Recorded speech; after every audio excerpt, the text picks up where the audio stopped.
Welcome to the Tech Egg. Don't get scrambled. Enjoy the video. You start with essentials: a Cloud SQL MySQL instance and a DB user. Once created, note the instance connection name.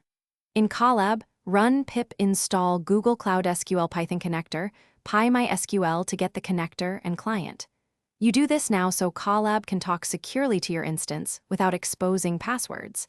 Make sure your Google account has permission for the instance and locate the instance connection name. You will need it in the next cell to establish the connection. Now configure the Cloud SQL Python connector in Colab. You import connector from Google Cloud SQL connector and set a function to return a PyMySQL connection using connector. Connect instance connection name, Mysql, user equals DB user, password equals password, DB equals DB name.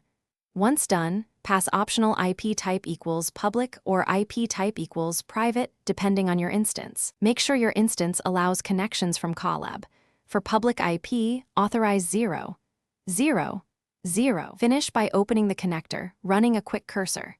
Execute, select one to validate the session, then close the connection. You should handle credentials securely. Prefer a service account JSON loaded into Colab or use ADC rather than hard-coding passwords. If things go wrong, check the instance connection name spelling, ensure the Cloud SQL Admin API is enabled, and verify network authorization and IAM roles.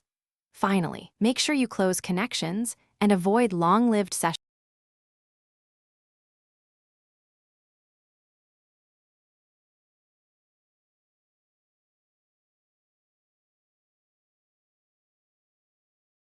Thanks for watching. Consider subscribing if I helped unscramble your problems.